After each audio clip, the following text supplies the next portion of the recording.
Assalamu alaikum everyone. Welcome to Walid the Traveler and welcome to my another brand new video. সুন্দর একটা জায়গা থেকে সুন্দর একটা বাইক নিয়ে আপনার সাথে ভিডিও শুরু করতেছি। আশা করি সবাই ভালো আছেন। আমি আলহামদুলিল্লাহ অনেক ভালো আছি। আজকে হচ্ছে এই হর্নেটের সাথে আমার পথ চলার 10তম দিন। 10 দিনে আমি বাইকটা প্রায় 700 কিলোমিটার চালায় ফেলছি। আর 700 কিলোমিটার চালানোর মধ্যে আমার কিছু খারাপ এবং কিছু ভালো অভিজ্ঞতা হয়েছে, যেটা বাহ্যিক। আসলে 700 কিলো তো তার আপনি ইঞ্জিন পারফরমেন্স নিয়ে কথা বলতে পারবেন না, কারণ এখন এটা ব্রেকিং পিরিয়ডের মধ্যেই আছে। বাহ্যিক কিছু জিনিস আছে যেগুলো আমার খুব খারাপ লাগছে বা খারাপের দিকেই আমি রাখবো, আর কিছু ভালো দিক আছে। সো সেগুলো নিয়ে চিন্তা করলাম আপনাদের সাথে ডিসকাস করি। যেহেতু এটা আমার নিজের বাইক, সেক্ষেত্রে আমি সব কিছুই আপনাদের সাথে ডে বাই ডে শেয়ার করবো, যাতে আপনারা উপকৃত হন।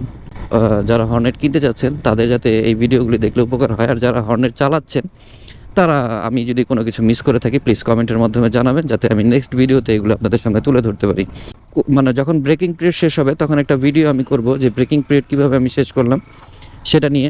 ব্রেকিং পিরিয়ড শেষ হওয়ার পর এটার পারফরমেন্স ভিডিও আমি চেষ্টা করবো আপনাদের মাঝখানে দেওয়ার জন্য। আর ইউজার রিভিউটা আসলে এই 500-700 কিলোমিটার চালিয়ে আসলে ইউজার রিভিউটা না দেওয়াই ভালো। এই জন্য চেষ্টা করতেছি টুকটাক ভিডিও আমি আপনাদের মাঝখানে শেয়ার করতেই থাকবো এটা নিয়ে।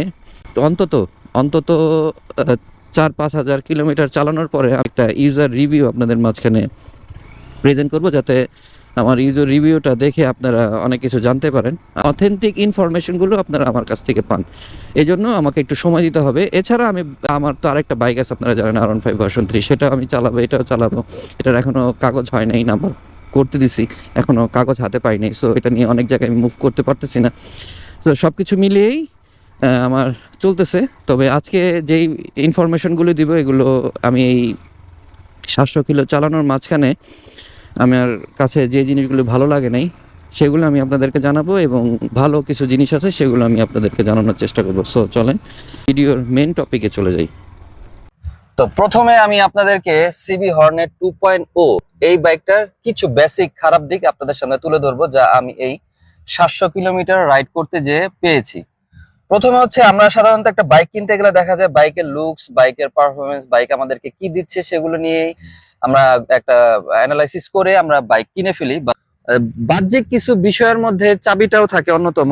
আর এই সিবি হর্নেটের চাবি নিয়ে আমার একটা খারাপ লাগা আছে, সেটা আমি আপনাদেরকে দেখাবো। ক্যামেরাটা একটু সামনে আনেন।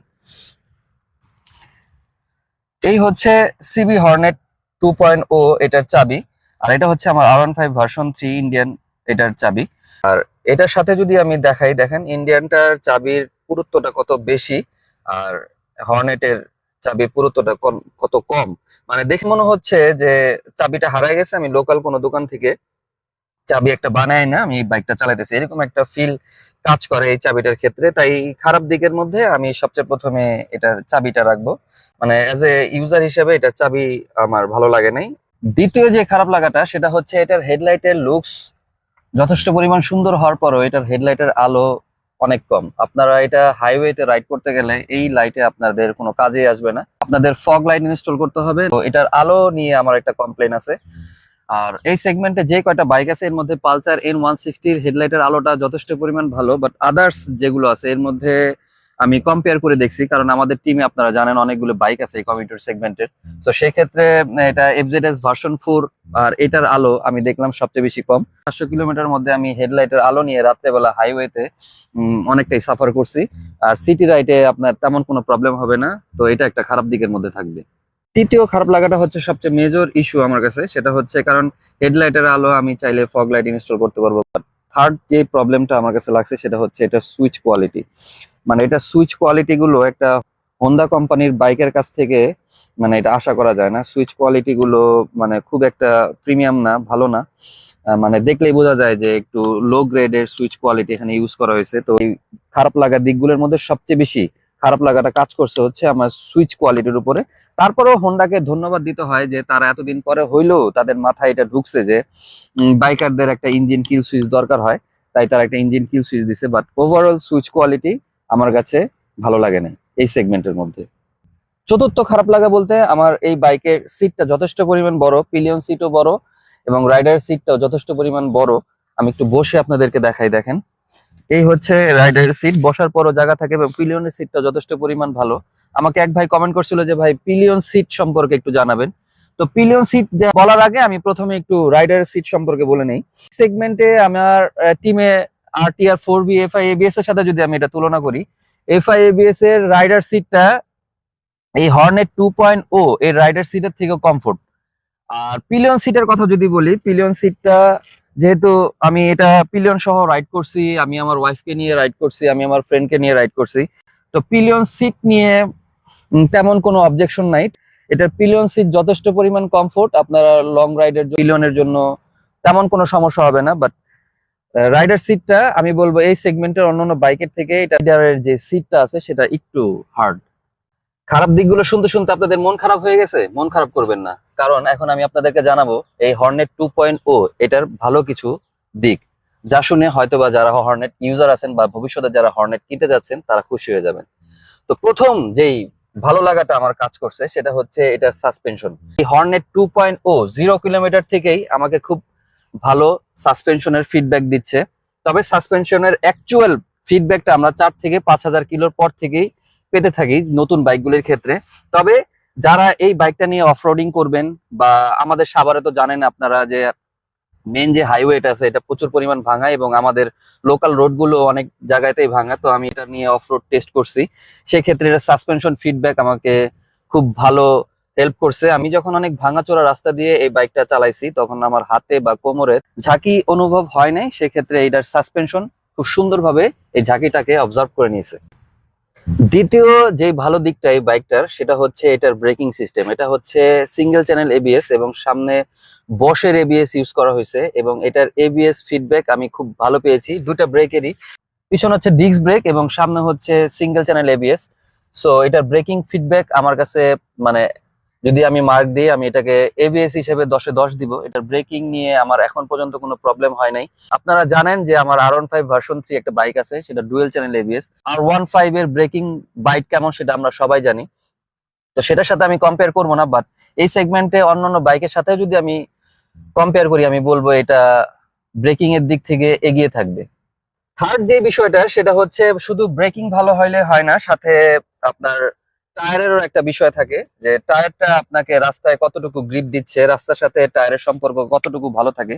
এটার পিছনে হচ্ছে 140 সেকশনের টায়ার এবং সামনে হচ্ছে 110 সেকশনের টায়ার। এবং এখানে হোন্ডাকে ধন্যবাদ জানাইতে হয় যে তারা MRF এর টায়ার দিছে। আর আমরা MRF এর টায়ার সম্পর্কে জানি যে MRF এর টায়ার বাংলাদেশের রাস্তার জন্য অনেক ভালো পারফরমেন্স দেয়। টায়ারের পারফরমেন্স ভালো থাকাটা একটা ব্রেকিং এর জন্য অনেক বড় একটা ইমপ্রুভমেন্ট এনে দেয়। আমরা আগে দেখেছি যে TVS এর বাইকগুলোতে আগে যেই টায়ারগুলি দেওয়া হতো সেই টায়ারগুলির ফিডব্যাক খুব খারাপ থাকার কারণে প্রচুর পরিমাণ অ্যাক্সিডেন্ট হয়তো, বাইকারদের ক্ষতির কারণ হয়ে দাঁড়াইছিল সেই টায়ারগুলো। সো এখানে ভালো দিকের মধ্যে আমার হর্নেটকে ধন্যবাদ জানাতে হয় যে তারা এখানে সুন্দর MRF এর টায়ার দিছে এবং যেটার গ্রিপ অনেক ভালো। তারপরে ভালো লাগার মধ্যে আমি বলবো এটার ওয়েট ডিস্ট্রিবিউশন এবং বাইকটা অনেক স্টেবল। এই বাইকটা নিয়ে যখন আপনি ইমার্জেন্সি সিচুয়েশনে ব্রেক করবেন বা হাই স্পিডে ব্রেক করবেন, বা এই বাইকটা নিয়ে যখন আপনি একটু নাড়াচাড়া করতে যাবেন, সেক্ষেত্রে এটার ওয়েট ডিস্ট্রিবিউশনটা খুব ভালো হওয়ার কারণে এই বাইকটা নিয়ে আপনি চালানোর সময় হোক বা আপনি দাঁড়ানো অবস্থাতেই ঘোরাতে যান, সেক্ষেত্রে এই বাইকটা নিয়ে আপনার ঘোরাতে তেমন কোনো সমস্যা হবে না। এটার ওয়েট ডিস্ট্রিবিউশন খুব ভালো, যে কারণে যে কোনো নতুন ইউজার হোক বা পুরাতন ইউজার হোক তারা এই বাইকটা খুব সুন্দরভাবে ব্যবহার করতে পারবে। তাদের ব্যবহারের ক্ষেত্রে চালানো অবস্থায় হোক বা থামানো অবস্থায় ঘোরানোর জন্যই হোক না কেন, সেক্ষেত্রে খুব একটা সমস্যা সৃষ্টি করবে না। আর আরেকটা ভালো দিক হচ্ছে এই বাইকটার ক্লাস স্লিপার এবং অ্যাসিস্ট ক্লাস হওয়ার কারণে এই বাইকটার ক্লাস যথেষ্ট পরিমাণ সফট এবং গিয়ার আপ অ্যান্ড ডাউন করতে গেলে আপনার খুব একটা কষ্ট হয় না। আপনি যখন জ্যামে থাকবেন এবং আপনার বারবার এই ক্লাসটা চেপে ধরতে হবে, তখন আপনার এই হাতটা ব্যথা করবে না। যে এই বাইকটার ক্ষেত্রে আপনি মানে ক্লাস ধরলে মনেই হয় না যে আপনি ক্লাস ধরে রাখছেন, এরকম মানে আপনার হাতে কোনো প্রেশারই অনুভব হয় না ক্লাস চেপে ধরার সময়। সো এটা একটা এই বাইকটার অন্যতম ভালো দিক। আর একটা ভালো দিকের মধ্যে আমি এই বাইকটার যে জিনিসটা রাখবো সেটা হচ্ছে, হ্যাঁ, যেহেতু এখনও ব্রেকিং পিরিয়ড চলতেছে, এই বাইকটা আমি এখনও তেমনভাবে প্রেশার দিয়ে চালাতে পারিনি। বাট যতটুকুই আমি এই বাইকটা চালাইছি 700 কিলোমিটারের মধ্যে, এখন এই বাইকটা আমাকে তেমনভাবে মানে ভাইব্রেশন ফিল করিনি আমি। আমার পায়ে, হাতে, হ্যান্ডেলবারে আমি কোথাও এটার ভাইব্রেশন ফিল করিনি, বা লুকিং গ্লাসে তেমন কোনো ভাইব্রেশন ফিল হয়নি। তো দেখা যাক যখন আমরা এটাকে 8000 9000 আরপিএমে চালাবো তখন এটার ভাইব্রেশনটা ফিল হয় কিনা সেটা আমরা তখন আপনাদেরকে জানাতে পারবো। এর আগ পর্যন্ত এতটুকুই।